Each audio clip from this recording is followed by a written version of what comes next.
Hello!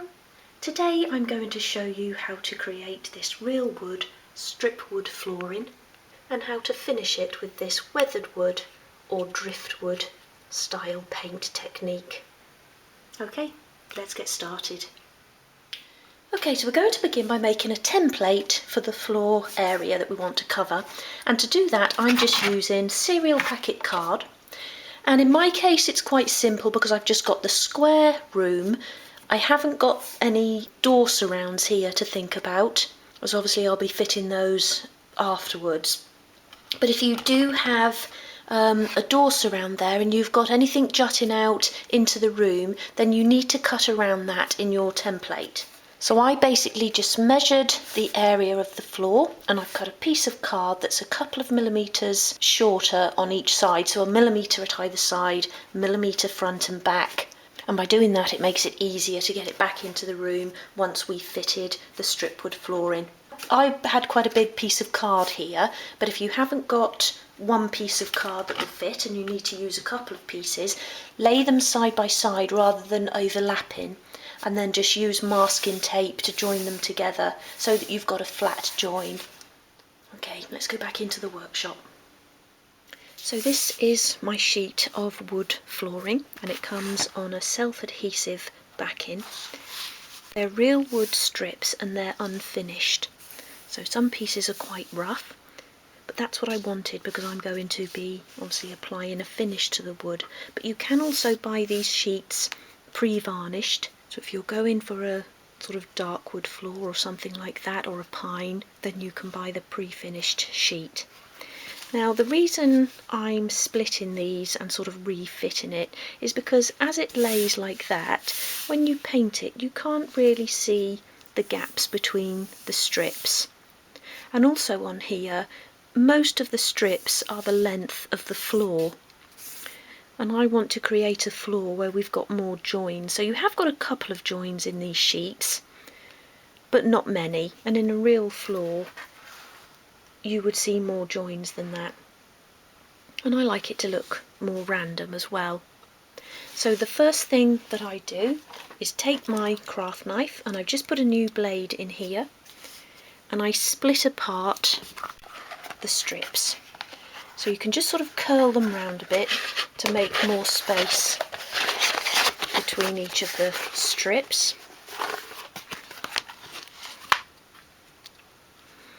And then get your knife in there and just really carefully work it along the join. And all you're actually cutting through is the self-adhesive backing. Like that, and there's the first strip. And these measure 450 millimetres, which is 18 inches by, let me give you the other measurement, yeah, by 12 inches, so about 305 millimetres across. And of course if you wanted to fit these all in one piece, then you could just draw your floor area onto the self-adhesive backing, cut it out, and then you can stick it down all in one piece. But I do prefer the more random appearance.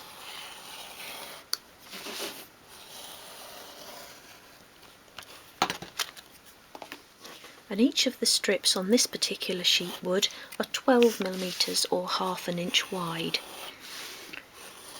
And in real life that would make them about 6 inches wide, which would be about right, although you can buy them with narrower strips. And in fact I ordered a sheet from another of my trade suppliers first, and the strips were a little bit too narrow. And I think for a room the size of the rooms in my doll's house, the wider strips look better, but you might have smaller rooms and prefer the narrower strips, so that's something else to look out for. So just continue to split the strips apart, and where you've got one that's joined like that, you two would just split along the join. And none of these pieces will go to waste either. Got a whole doll's house to do.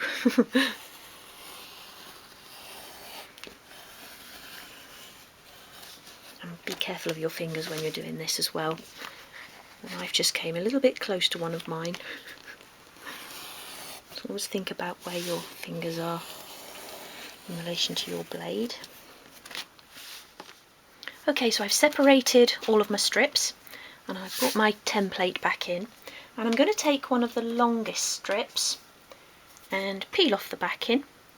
And this, having this self-adhesive strip is so handy. It means you don't have to keep applying and reapplying glue.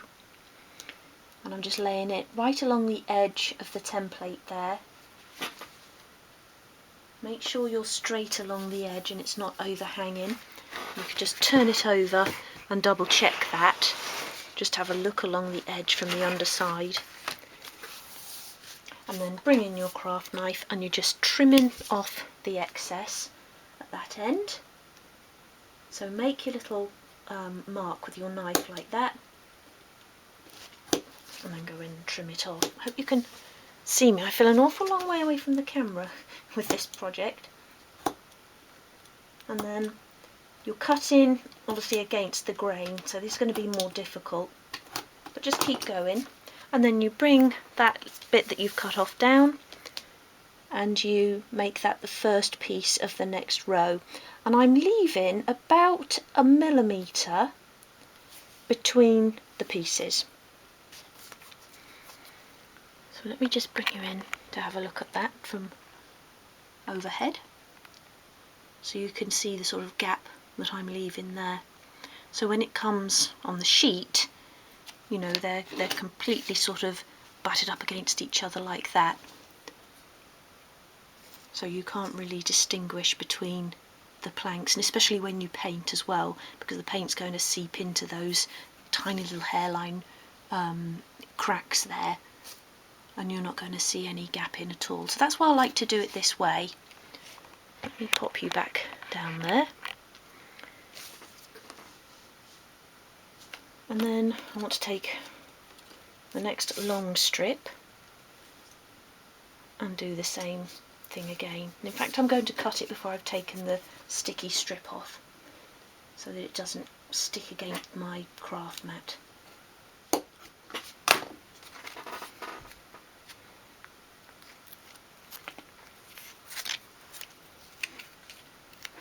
then that one goes there, and again you want to leave that little gap in between these two. Make sure you're keeping that gap the same all the way along. What can happen is that you sort of make the gap wider at one end, so these will start coming out. So as you move along, it will be going at a bit of an angle, so you want to keep it straight. So just keep checking as you're going along that you're staying straight. And then again, the bit that you've just cut off becomes your next strip.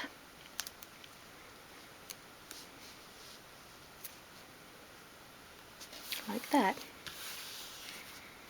Keep going to pick up those shorter strips, so let me move those out of the way.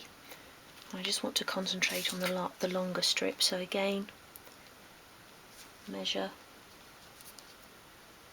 and cut. And I've just had a wonderful idea of actually using my guillotine. So make your little score across the end there, and then you could just pop it into the guillotine.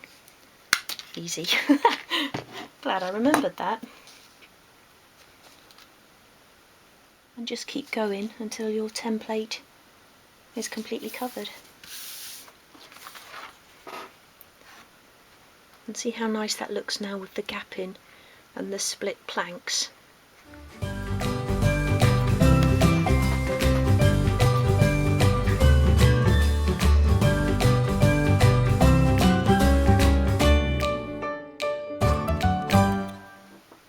So I've now reached the edge of my template, and it's not wide enough to fit a complete strip, and you'll probably find that's normally the case. So if you fit the strip as normal,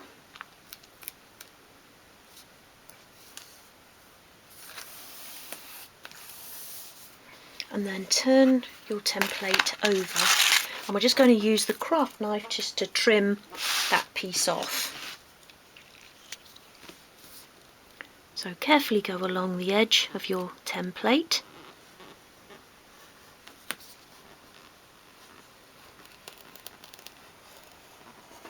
And they're quite easy to cut through when you're going in the direction of the grain. Come around that way like that.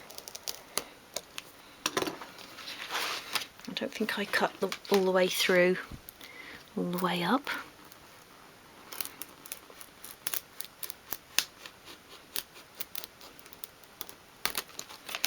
Like that. And then I've got that piece of backing that come off of there. I think that was it. So I'm just going to stick that back on, and I'm going to keep this piece for when I might need a thinner piece for my next lot of flooring.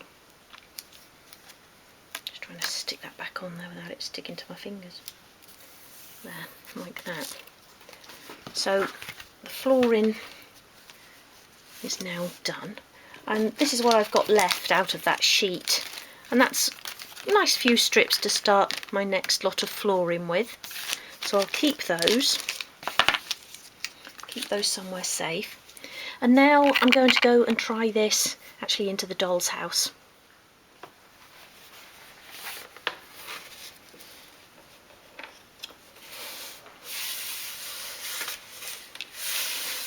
Now I knew this edge of the template was going to be the front edge, so I was particularly careful to keep my strips lined up at that end.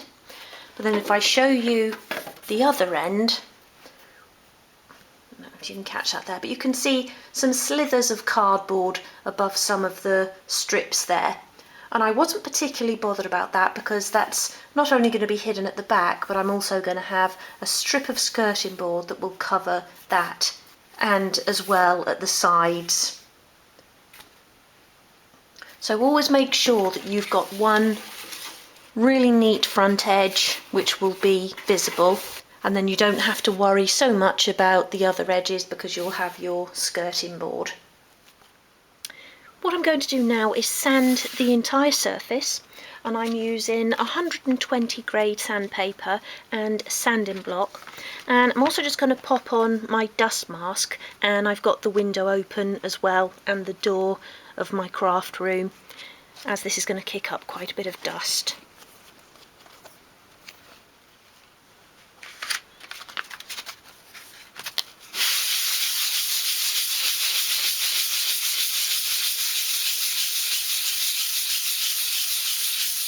Once you've given it a really good sand, use a soft brush to remove the dust from between the strips.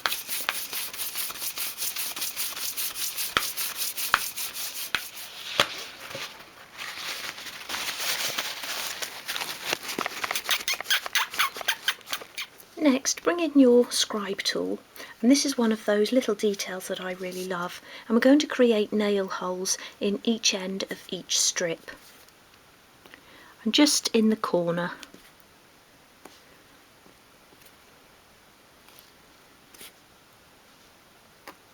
If they split, don't worry, because they would do in real life as well.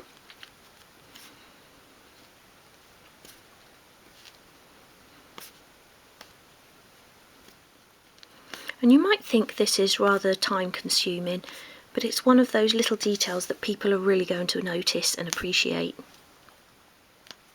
I'm now ready to apply the undercoat, and for that I'm using a really pale grey emulsion.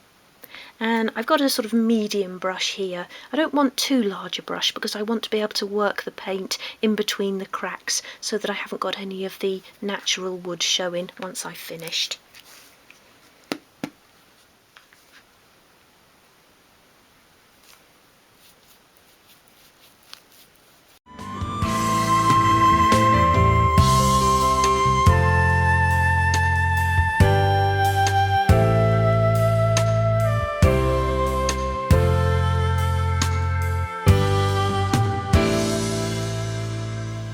So the base coat has now been applied, and I'm going to leave that to dry off completely.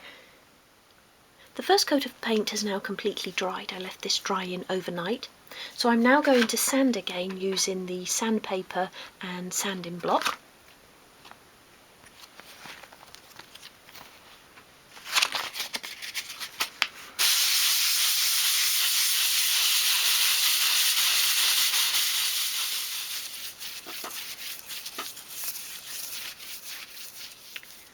We're now ready to apply the second coat of paint. And for that I'm using a sort of off-white paint called North Pole.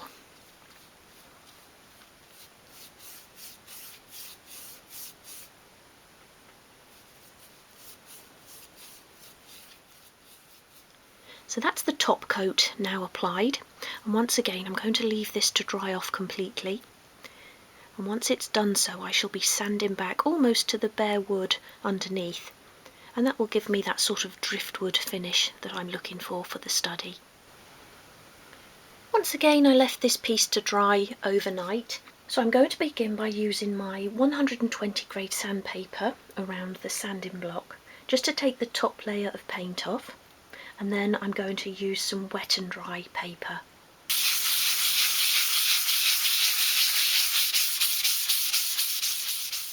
So I've taken off some of the top layer of paint using the sandpaper and block. And now I've got here a little bowl of water and a bit of sponge. And I'm just going to put a little bit of water onto the floor, but I don't want to get it too wet because I don't want the cardboard beneath to go soggy. So just sweep that on there like that. Maybe just a little tiny bit more.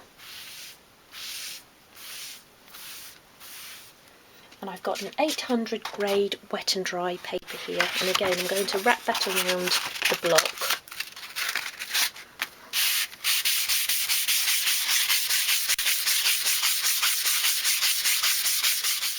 And that's taking more of the paint off. I'm just going to put a little bit more water on. And that's how you want to do it, just a little bit at a time until you get the desired effect.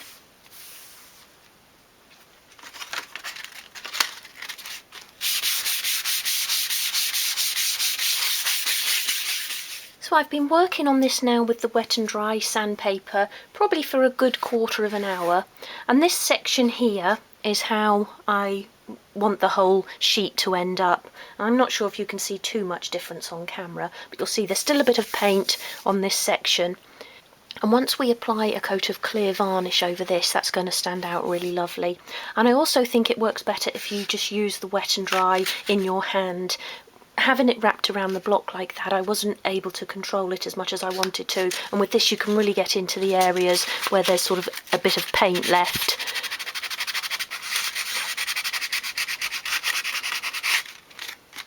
So I'm going to continue with the other sort of section of the floor now.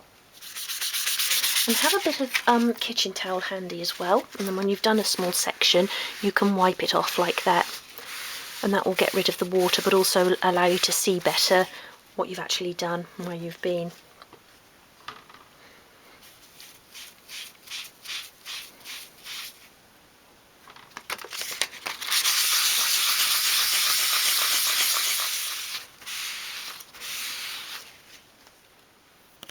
Okay, so that stage is now complete, and I'm going to go and prop this against a radiator to dry off, just to dry off the cardboard. And I didn't put too much water on at a time, but the cardboard is a little bit damp around the edges, so I'm going to go and let that dry off.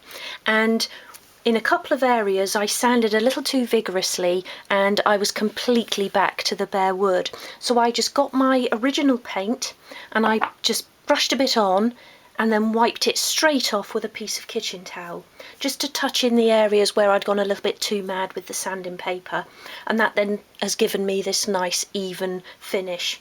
I'm now going to clean my worktop.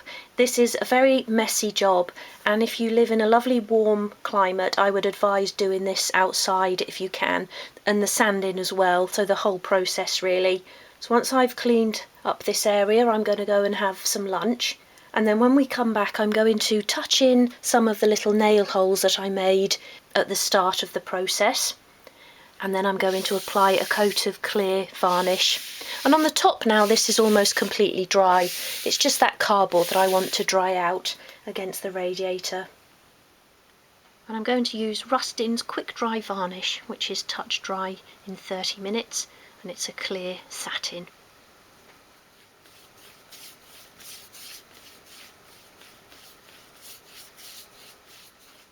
So I've applied one coat of the clear satin varnish And if I just hold that into the light, you can see what a lovely sheen it puts on it. And it also really enhances the finish as well. So I'm now going to leave that to dry, and I'll probably leave that overnight again, and then we'll fit it into the study. To fit the floor, I'm using my Gorilla wood glue, and I'm applying the glue straight to the floor of the doll's house. And I've got a brush here to spread that out with. And you want to put plenty on.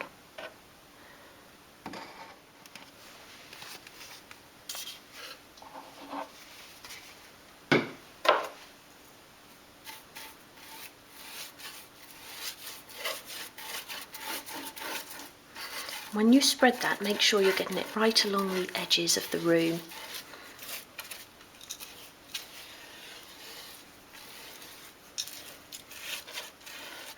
On that front edge as well.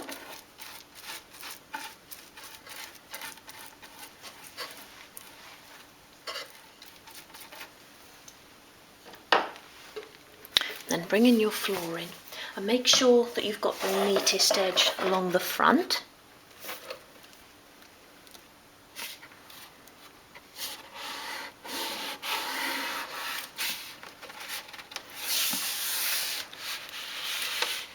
Press it into place, and then I'm just going to grab some kitchen towel. I'm just going to use the kitchen towel to protect the surface of the flooring.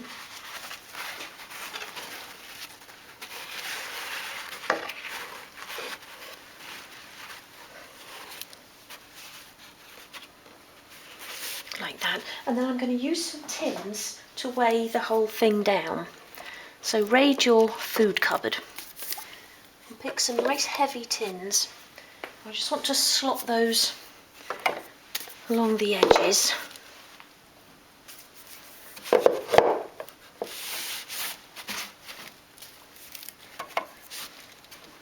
I can hear it trying to curl up along this front edge.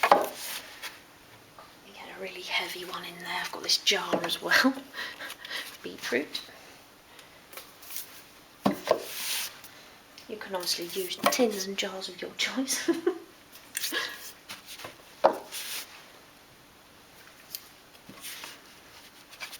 Like that. I'll just actually see if I've got anything else I can just pop in that central section. And if I hadn't have already applied the beams into the room below, I would have used clips along this front edge, but because that beam is there and quite thin, I don't want to risk putting a clip over it, so that's why I want to weigh that down along that front edge like that. And I'm going to see if I've got anything else I can put in just to add a bit of extra weight.